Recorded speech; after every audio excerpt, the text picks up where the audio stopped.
Oh, as Dave Van Auken would say, the red light is on. I'm Jonathan Ramlakan. We got Blake Schneiders here with the UFC post-fight show for UFC Nashville. Derrick Lewis getting the knockout win versus Teixeira here tonight, and took those pants off, took a piss on the corner of Teixeira, and even shouted out, "Gonna go home and ground and pound his wife after." So, I mean, you can't ask for a better man on the mic than Derrick Lewis. Even taking a phone call from the president after the fight itself, which is kind of wild. I was curious who he was on the phone with, so that's insane. Just regardless with that too. So, but before we get in too much into these fights, we got Blake Schneiders here. It's been a little while since we had some of the show going, my man. How's it getting going for you? Jonathan Ramlakan, my dude, it has been a while, and I'm so sorry to all of the Fight Bananas fans, for all of my lovers and my haters out there. It's been a while, but my face is back. Just been busy with life, man. Life has been very busy the last 6 to 8 months. So, but I'm really happy to be back. I know we were actually supposed to have a show. What was it, 2 weeks ago? And I just misread a text from John and ended up getting caught in some stuff, but I'm back now. And UFC Fight Night tonight was fantastic. I'm glad to be back on the show, and I'm just glad to be back talking about the UFC and MMA in general, brother. Absolutely, man. I mean, it's been a great night of fights. There were also some boxing tonight. Shakur Stevenson fought. Edgar Berlanga fought as well. Shout out to my boy Johan, getting an interview with him before too. So Yeah. absolutely wonderful night of combat sports. You had professional wrestling. You had boxing last night with the female boxers as well too. So lots of great fights. And it's not a post-fight show, or a Fight Banana show, I should say, without our main man, Sean Sterling, in the comments. And if you're watching as well, join in the comments. What's the point being here if you're What not up, Sean? joining the discussion with us? So make sure you guys hop in, join the conversation. But let's get into this main event, man. We had Derrick Lewis versus Talison Teixeira. Talison Teixeira coming in as a pretty heavy favorite, plus 200 plus or minus 200 easily. Derrick Lewis was on the underdog side, looking at about plus 250. So on the betting perspective, you had Talison Teixeira with an undefeated record coming into this, and Derrick Lewis, classic Derrick Lewis, is what we saw in this fight. So really doesn't take too long to break down the fight, because it ended, if you haven't seen it, in less than a minute essentially is when this fight ended. Essentially, a punch from Talison Teixeira maybe grazed the eye of Derrick Lewis. Lewis started to back up a little bit, and just like an animal in the corner or playing possum, he started swinging. And one of those left hooks caught Talison Teixeira. The man has absolutely stone hands, and just with the end of a left hook, wild left hook, knocked down Talison Teixeira, followed up with some ground and pound. Now, here's where some of the controversy takes place. With some people on Twitter, some people in social media, Talison Teixeira was on his way up, right? But he did use the fence and grab the fence to get up. Jason Herzog, in my opinion, one of the best referees in MMA. I can see why people think it was an early stoppage. I thought so too on the initial look, but if you factor in the fact that he grabbed the cage to get up and get out of the way of some of those damaging shots, he also was taking a bunch of them unanswered with that. So Derrick Lewis back on top. He wants Tom Aspinall next. That would be an exciting fight, regardless of how heavy a favorite Tom Aspinall would be. But Blake, thoughts on Derrick Lewis's win tonight and the stoppage as well? So, as I've stated on this show many times before, I like to watch the fights. I've gotten my lady into the fights the past 2-3 years, so she's very invested as well. So I actually brought her in the last 3 fights, and I swear that was a blink and it's over type fight. I mean, it was over in the first minute. And I was actually looking down trying to do something because I was finishing an order for Pizza Hut while Bruce Buffer was finishing his intros, trying to get everything set up. They ding the bell. I look down, I look up. Next thing I know, these boys are going at it, and it's over before I can even blink. It was insane. Derrick Lewis, I heard Laura Sanko talking earlier in the card about how Derrick Lewis had been training and switched up some of his training for this fight camp, and had previously, I think his previous fight camp, he had been running about 3 miles a day. This fight camp, he had been running about 6 miles a day. And I'll tell you what, this was not the Derrick Lewis that we saw about a year or two ago when he kind of came out flat in St. Louis in front of his hometown crowd. This was a good Derrick Lewis who has been on a good streak lately. And he did exactly what I think everybody expects Derrick Lewis to do. Make it crazy and make it entertaining. There's two things you expect from a Derrick Lewis fight. Make it crazy and make it entertaining. And he did both of those things, my man. And as far as the early stoppage, I totally see where people are coming from for the early stoppage. I was kind of on the fence the first time I saw it, and that might be my bias showing. I originally was like, oh, shit, Derrick Lewis did it again. But then I even kind of held my hands up on my head, and I said, oh, shit, he's up. He's up now. But then I saw Jason Herzog waving it off.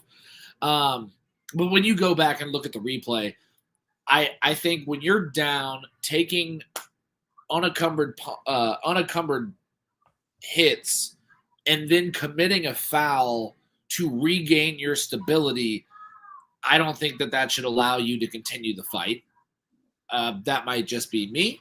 Clearly, that's the way Jason Herzog felt. I don't have any problem with it being in quote-unquote early stoppage. I totally see how in live time, I totally see how that looks. But when you go back and actually look at it, I have zero issues with the way Jason Herzog managed that fight. And I absolutely agree with you. And I was in that same boat. If you watch it, just gut reaction was it's an early stoppage because he's getting back up, right? He's working his way back up to the feet. But I didn't see the cage grab on the way up on the initial watch either. So that's where, like you said, watching the replay in a sport that is as fast as MMA, the replay just plays such a big factor in something like this. So I think that's awesome. And then, I also think I agree with this point from Sean as well, saying, the reason he could see him getting a title fight is he just makes fights crazy and exciting. And, for Tom Aspinall, it's a matchup he hasn't seen yet, right? It's something that is crazy and exciting. And if Derrick Lewis does, good old Derrick Lewis jitsu, where he just gets up from a takedown from Tom Aspinall, we might be able to see a, exciting round or two. Now, don't get me wrong. We could also see DC versus Derrick Lewis part 2, where DC or Aspinall this time takes him down, essentially neutralizes the game of Derrick Lewis. So I think we should also be prepared for that reality as well. But how excited are you for a Derrick Lewis versus Tom Aspinall fight? I'm ecstatic for it just because, like I said, and like Sean has pointed out here in the comments as well. I think that the one thing that you want from a title fight is excitement. Now, the problem with a guy like Derrick Lewis coming into that fight is we know that his ground game is not top tier. That's just a fact. It's not. Now, he does have the anti-jitsu aspect to his game where sometimes he makes guys look like it doesn't even exist, doesn't even phase him, because he can just stand up. Everybody on their couch, everybody who's a couch warrior watching these things, just stand up, man. Just stand up. Sometimes Derrick Lewis just does that. He's like, oh, you're doing jiu-jitsu now? Okay, I'll get the hell up.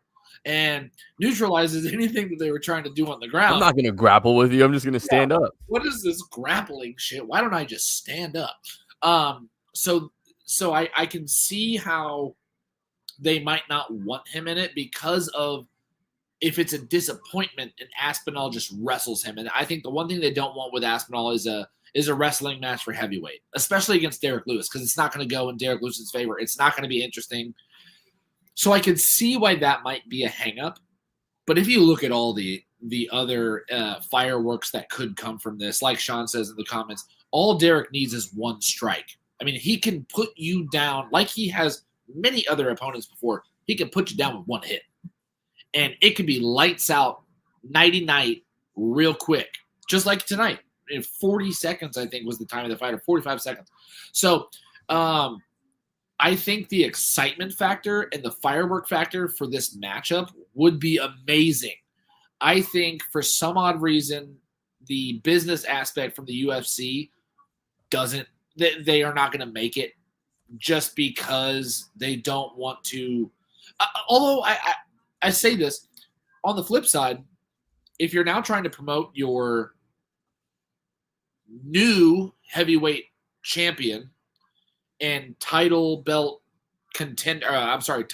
defender, it almost might be a perfect matchup because you know that you could sell the hell out of it because of the excitement factor. And even if it does fall flat on its face and Tom Aspinall wrestles the hell out of Derrick Lewis, neutralizes him, and we never get to see Derrick Lewis throw a punch, you've now had Tom Aspinall take down and dismantle Derrick Lewis, which is a big name value.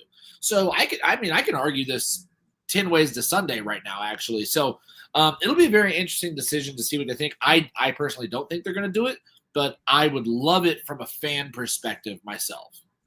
No, which I absolutely agree. And I mean, I would say 10 ways till Sunday, but it is already Sunday here on the East Coast, looking at 1:13 a.m. But no, I agree with you on that. I mean, it's the pro wrestling rub, right? Where you defeat someone who has that name value that allows you to become a bigger star. And that's what we also saw just a few weeks ago with, a star becoming an even bigger star, right? Ilia Topuria beating Charles Oliveira became an absolute star on another stratosphere after doing what he did there, right? Love him or hate him, right? People know who Ilia Topuria is at the end of the day now. So I think that's going to be that's a very good point with that one, and I'm excited to see that matchup. And even if not, it's just great to keep Derrick Lewis around in the rankings, right? I think it's just great to have him around in that top 10, top 15, gatekeeper or not, title challenger or not. The man, like you said, is a company man. He goes out there, he fights main events, and he deserves opportunities because of what he does. Because this was a fight he was favored to lose. This is a fight that he was supposed to come in I could not believe, by the way, I'm so sorry to interrupt, but like, I couldn't believe that he was such a wide underdog for a guy who's only fought, 7 other fights, and his only big name that he beat was Justin Tafa. Like, Derrick Lewis wasn't mincing words when he said all that guy fought is tomato cans on his post-fight interview. He wasn't. So the fact that he was such an underdog, that math ain't mathing to me, man. Yeah, well, I think with that, and before I continue, I want to shout out to Wagner Photographics saying I think Derrick should fight Cortez, which I think he means Waldo Cortez Acosta, and maybe give him an opportunity before going out. I think that's a very exciting fight. I think Cortez showed a lot of improvement in his last fight. So I think, maybe if Derrick Lewis loses against Tom Aspinall 1 or 2 fights down the line, because we saw a very fresh 40-year-old Derrick Lewis tonight. Like, we didn't see, like, he almost looked to age less and anti-age from the last couple of times. He looked a little bit leaner. He didn't jiggle as much when he walked into the ring. So I think I think that's a great point, Wagner, as well. And then Bonfim granted a top 15 ranking, Wonderboy robbed. Yes, I agree with you. And that's a great point. Actually, a great transition to talk to get into with that one. Gabriel Bonfim versus Stephen Wonderboy Thompson. First off, holy freaking shit. Wonderboy Thompson at 42 years old is still doing the damn thing, right? He's not even just surviving. The dude is out there damaging, hurting. There was a couple of times in this fight that I thought he knocked out, or he was going to knock out Gabriel Bonfim. He even caught him with like a knee/head kick when Gabriel was like leaning towards it towards the end of the 3rd round. Wonderboy Thompson, I mean, he can really still continue to do the thing and even defending most of those takedowns and peeling him off. So, yeah, I mean, if you haven't seen the fight, it was a split decision. Gabriel Bonfim got the win. Very close decision. Very clear first round for Bonfim. Very clear second round where he actually hurt Gabriel Wonderboy did in the second round. So very clear second round for Wonderboy. 3rd round is where it becomes a little bit, questionable, because with the damage factor, I do believe Wonderboy landed the more effective strikes. However, Bonfim had that clinch against the cage and kind of neutralized him for a large part of the final round. So 1, thoughts on the fight overall, and then 2, thoughts on the decision, if you believe it was the right one. So it was a split decision, and that, as happy as I could be if I'm pissed off, that I was at least happy to see. I would have been extremely upset had they given it a unanimous decision, which they didn't, so I'm glad they didn't. As far as the comment that you made as far as Bonfim neutralizing him up against the fence, yes, he did. But in doing that, he also neutralized himself because he didn't do anything with it the entire time. and barely stayed active. And I'm a little surprised that the ref did not separate them with about a minute 20 left, or however long. It might have been just a minute left, because Wonderboy was doing damage on his feet, even with his high kicks that were getting blocked. Even the ones that were getting blocked, I felt were doing damage to Bonfim.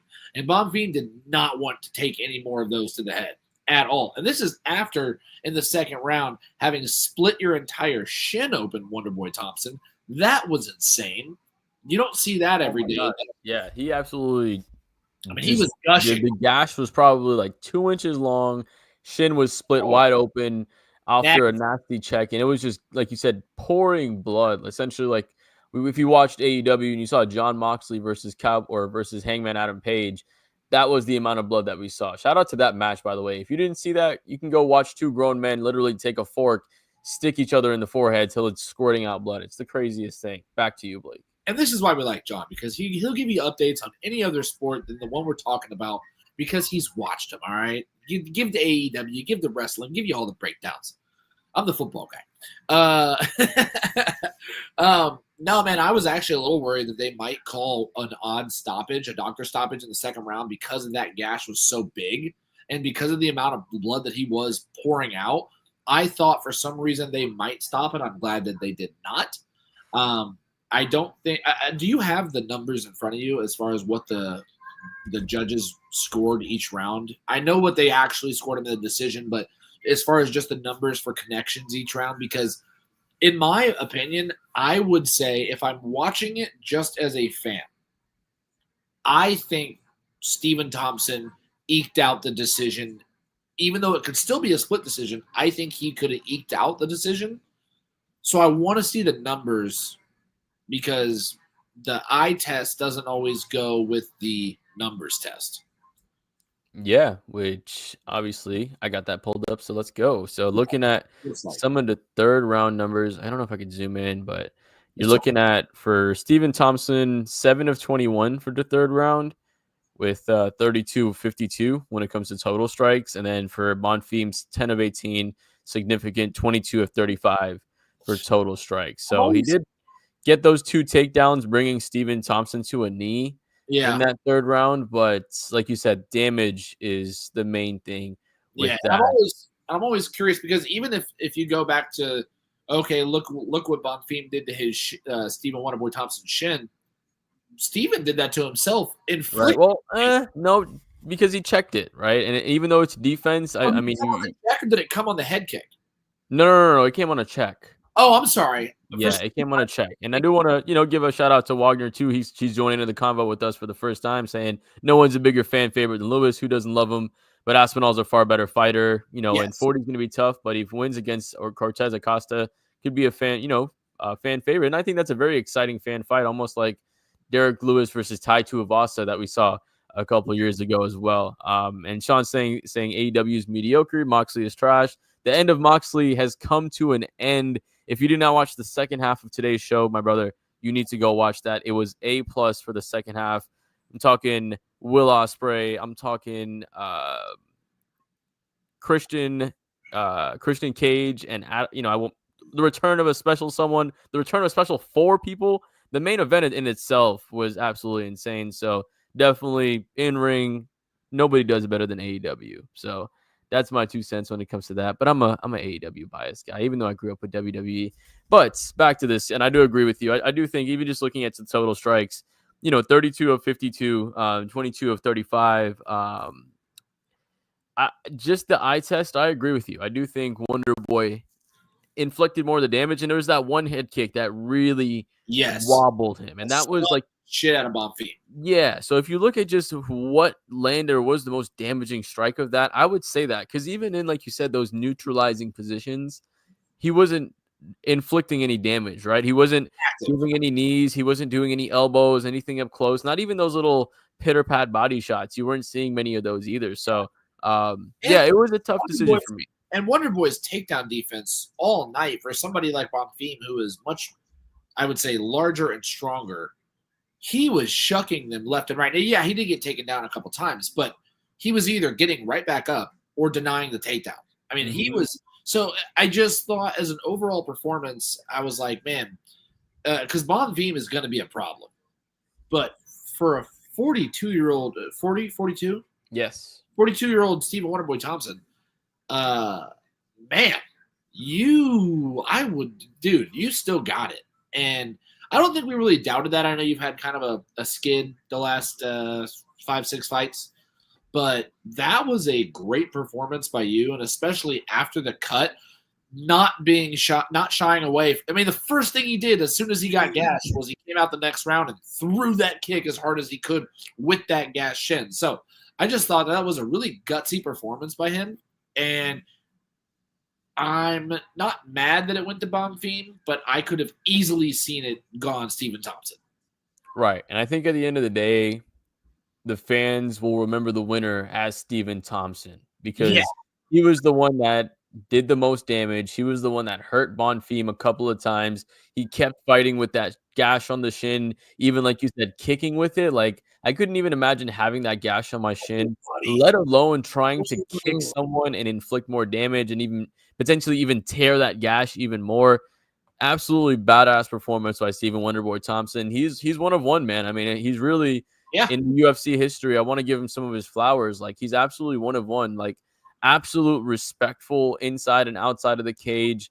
One of the nicest dudes, you know, that anybody has ever talked about. But his karate style, his one-dimensionalness, it's not something that we've seen last for a long time in the UFC. We've seen one-dimensional fighters get phased out every single time, but Stephen Wonderboy Thompson with this wide stance karate type base, he's still able to survive in 2025, which I think deserves all the flowers in the world. 100%. You hit the nail on the head with that. I mean, I agree 100%.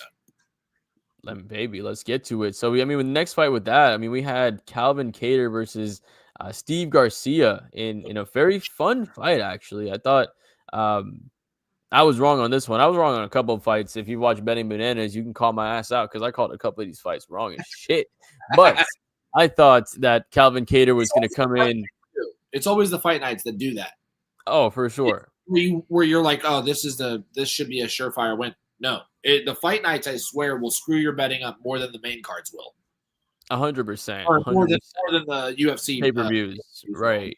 And he's saying Wonderboy one dimension more than Calvin Kattar one dimension. Because what we saw out of Calvin Kattar tonight is him just wanting to box solely and nothing else out of it. Which, don't get me wrong, you have great boxing, but you have to be able to fight other styles as well. A guy like Steve Garcia, who's mixing up that front kick, that John Jones like thigh stomp, alongside the weaving kicks. There was a lot of openings. If you watch that fight for Calvin Kattar to do what he did in the last minute a lot earlier. It wasn't until the last minute where he started throwing those knees up the middle, started throwing some of those kicks. If he started throwing those earlier in the fight, he would have caught Steve Garcia because he was dipping his head off to that side and off very low to the middle. It was just something that was very...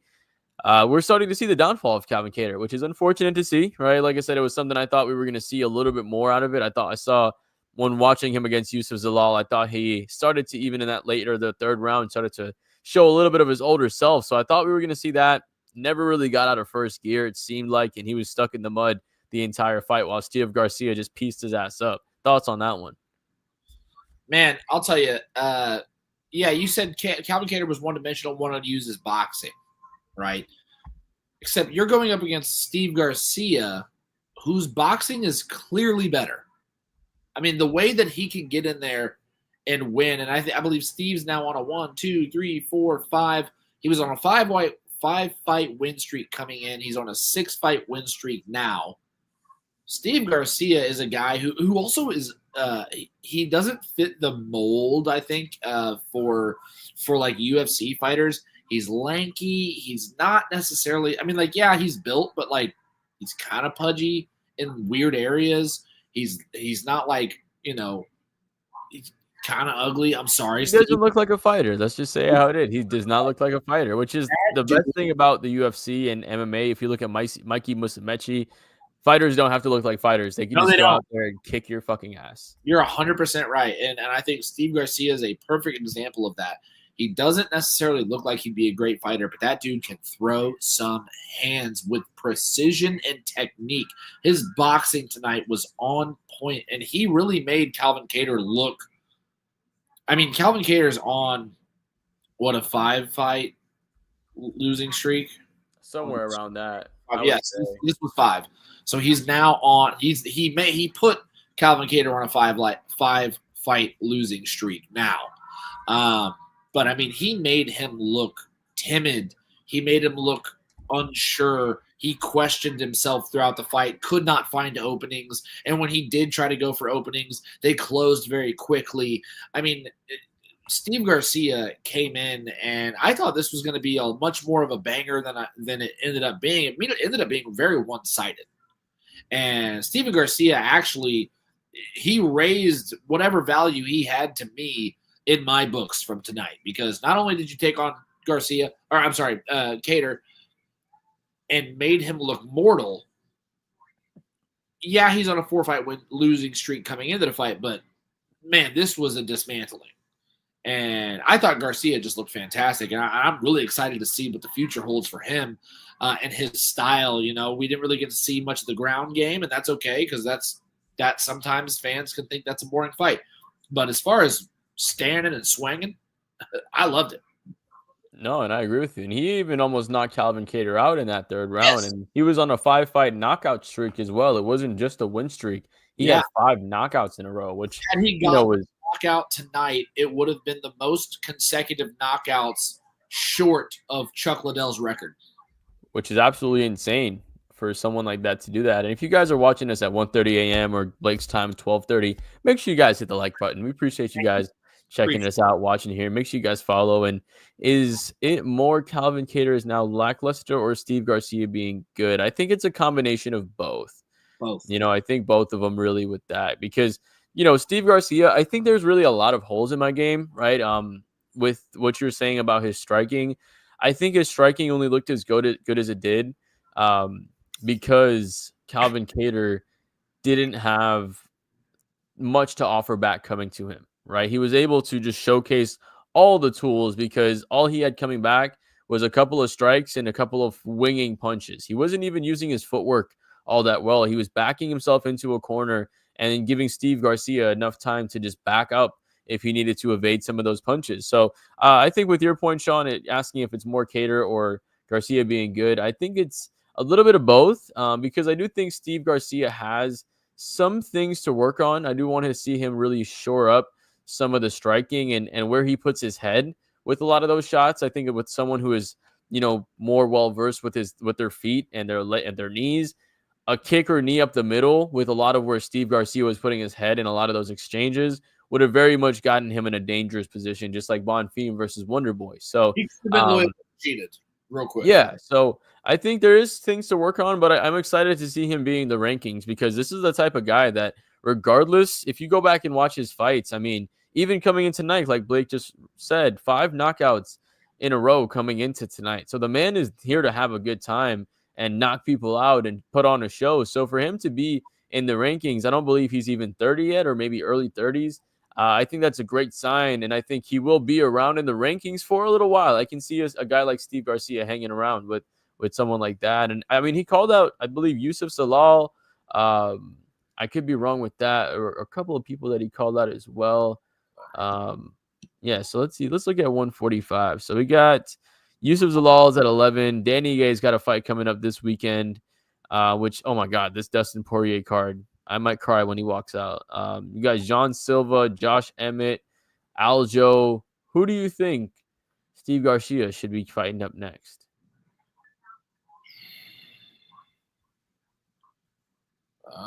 Dude, I mean, you're not obviously talking about the next card, right? I'm just talking about Steve Garcia overall. Like, who do you think he should fight next? Yeah. I was like, I don't think they're gonna have him fight that quick. As far as who he should fight next, I mean, you know what? I got him. You only give him one bump up, because he obviously just took Calvin Kattar's spot. I think you give him to the KC boy himself, David Onama. Just because 13-12, is that correct? Yeah. Yeah. Does David have a fight booked already? 13.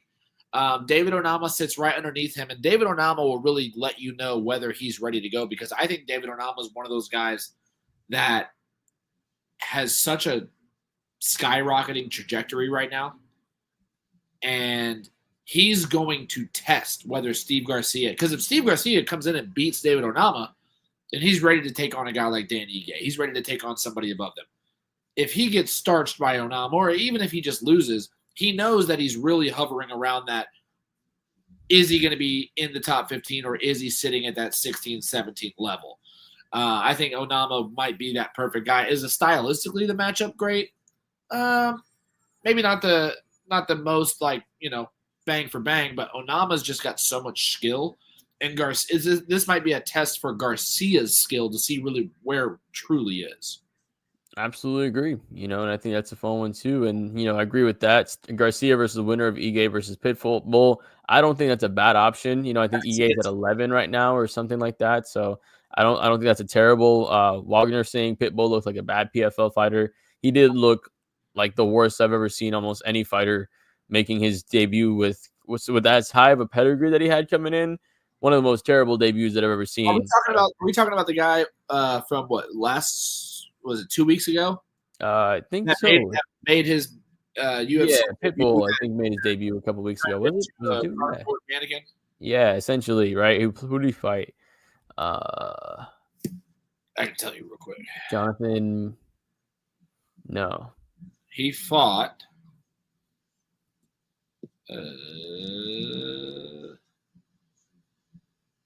What was the dude's name?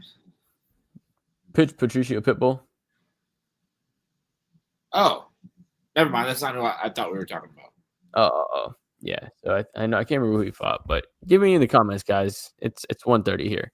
Yeah, it's taking me a little bit. late. But honestly, the rest of this card, I mean, we had just a good amount of exciting finishes. I mean, we had. Did you see the Morgan Sharir versus Nate Landwehr knockout? Can we talk about the end of that? Because yes, we did. Yeah. Okay. It was versus Yair. Thank you, Combat Casuals. Oh, we got.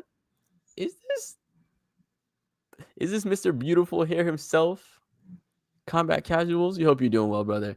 But yeah. So with this, we had. Oh my gosh. So what was it? The Nate Landwehr versus Morgan Sharir fight. Pretty similar or pretty, close first 2 rounds, right? I thought Landwehr was actually doing a very good job in that fight, but in the third round, Morgan Sharir just came out, and I might be saying his name wrong, but he got him up against the cage, and both guys just started swinging from the hip until one person fell down. It happened to be Nate Landwehr. Wild fucking finish at the end there. Thoughts on that one? Man, so here's the deal. I'm a Nate Landwehr fan, and I will be honest, this is the first time I've heard of Morgan. Now, I would pronounce that Charrier, but I don't know how he actually pronounces it. I know he's French, so you always got to give it that little flair on the Charrier. I'm a Nate Landwehr fan because I went to college in Clarksville, Tennessee, and that is where Nate Landwehr is from, fighting out of Clarksville, Tennessee, and he was fighting in Nashville tonight. So it was kind of the hometown kid. And what I thought was great on the fight in general was both these guys came to fight. I thought Nate was actually doing a really good job of landing that straight jab. He was landing that jab. Even though he was taking damage while doing it, he kept landing it, kept coming forward. And I liked when the stoppage happened. Nate turned to the crowd and kind of got the crowd pumped up. When there was that very brief stoppage, it wasn't a time clock stoppage, but it was just kind of a ref checking in on both fighters, seeing how everybody was doing. But Morgan Charrier in that third round, and he even said, and I love the fact that the sportsmanship in this sport is so prevalent and so honest. Because he even came out in his post-fight conference and said, that is one tough motherfucker.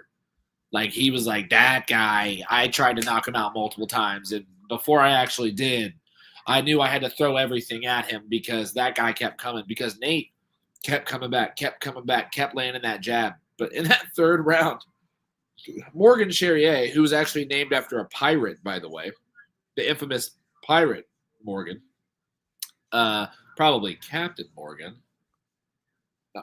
No. He said, "I'm gonna blitz you because I have no other choice," and he absolutely. There you go. Welcome to Fight Bananas, where you flash your nuts on the screen. So the goddamn Frenchie. Anyway, he came out and blitzed Landwehr in that third round, and I just don't think Nate was ready for it. Which good for Morgan. I mean, he said, because I like somebody who puts all their chips in.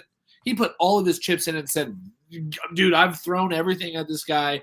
He's not going down yet, and he's still battling back. I've got to put everything on one move or one game plan, and I'm going to do it." And because we see all the time, and your cornermen will talk, and we'll get whether we get the translations of what they're saying or whether we get to hear them in the actual corner camera. They're always telling them what to do, and it always seems like it only happens every once in a while that they actually follow the game plan that was actually set the way that it was set. Usually it takes a while to lull them in, and then they're like, "Oh, maybe I should listen to them." This dude, Morgan, appreciate it, John. This dude, Morgan, said, "Game plan, execution, instantly." And he backed Landwehr across the damn octagon, bam, bam, bam, and went full throttle mode. I'm gonna leave everything in the octagon, and just started throwing haymakers. Essentially, what it was. I don't even know if there was real technique behind it, but yeah. So, congrats to Morgan Charrier. I thought the fight was really cool and it had a super exciting ending. Yeah, and I think those are always the most fun ones when you always get a fight that gets you to the edge of your feet before it happens. It's always a little bit fighter with that one. Oh yeah, he's even saying props to Nate. Lives 40 minutes from him. I wonder how far he is from you, Blake, because you're probably not that far out from that side of things there too.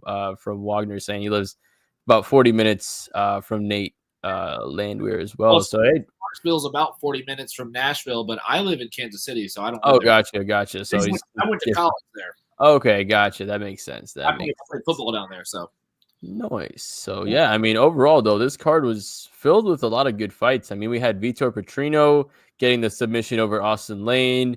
Tukos getting the win too. I want to shout him out too because he's down from Deerfield Beach over there, so he's a Florida guy getting that win versus a Junior Tafa as well. And then favorite fight on the preliminary card that you saw? Ooh, so favorite fight from the prelims. There's only one guy that we have to name, and his name is Beast Boy, Mike Davis. We want to shout out the main man. Shout out to getting the win. I know last fight out was coming off of that bicep surgery, so there was a lot of things that went wrong. He was also, fuming and huffing those paint fumes over there in Dubai as well because of the, paint happening. So, yeah, a lot of things he dealt with in that first fight back. Was able to get an absolutely beautiful victory. Almost got the stoppage in the first round. Seemed to, get a little tired in that second round, but got that second win and was able to get the clean knockout. It was like a flying knee that grazed him, followed by a beautiful right hook that or a right straight that just clocked his opponent there. So, friend of the show, Mike Davis, yes. One of the nicest guys. Just overall, shout out to him. Blake, thoughts on that one? So I only got to see the actual finishing move. That's when I was able to tune in. I was busy doing some gardening. But Mike Davis, and I've told John this multiple times, and yes, he is a friend of the Fight Bananas show. He's been on here multiple times, but I had a podcast or show prior to ever joining Fight Bananas called Rooted MMA, which is the show that I did. Probably was it about 3 or 4 years ago now. And Mike Davis was coming out of Kansas City training here. And he was one of the first guys I ever interviewed. And I knew just from talking to him then that this guy was going to be something big. His mindset, his mentality, the way he trains. The dude is built like a brick shit house, man. He's stacked. He's tall. For his division, and just everything about him smelled like a winner. And to see him come back, because I know he's battled multiple injuries now, over the past couple of years. So to see him come out tonight, and I mean, the guy it feels like he always picks up wherever he left off. There is no feeling out process. There is no, I took one down, but I'll come back stronger next time. It's like this guy always comes back real strong. So Mike Davis getting the TKO tonight in the finish was just that was a cherry on top, and I'm mad that I didn't get to see the fight from the beginning, but I'm glad that he got the dub. Absolutely. And it was one of the fights where I actually luckily turned it on like in the middle of the first round because I was like, oh, the UFC card's on. So got lucky there and got to literally watch it right when the fight started with that one. So quick pause real quick. I have a personal message to our friend Wagner Photographs out here. All right. Turn in my man card for gardening. Sir, I grow my own food, which means I feed myself and my lady. What's not more manly? I'm a son of a third-generation farmer, brother. I feed. I provide. Blake is a provider. He plants his seed and provides to his woman. Plant these seeds out here, brother. So turn in my man card. How about this? You start gardening and you come give me your man card, all right? And I'll notarize it for you so you can be officially a man finally, Wagner. Nah, I'm just kidding, brother. But seriously, start growing your own food, brother. Now we got some mangoes in the backyard, so I'm excited. We got some crazy stuff. My mom's been tearing that stuff up. And oh yeah, man, if you're new, Wagner, as Sean knows, as Blake knows, we love chopping this shit up with each other, right? So check in my pot plants. You might need some extra blue lights and some temperature control there, buddy. So, hopefully high class hydroponic system.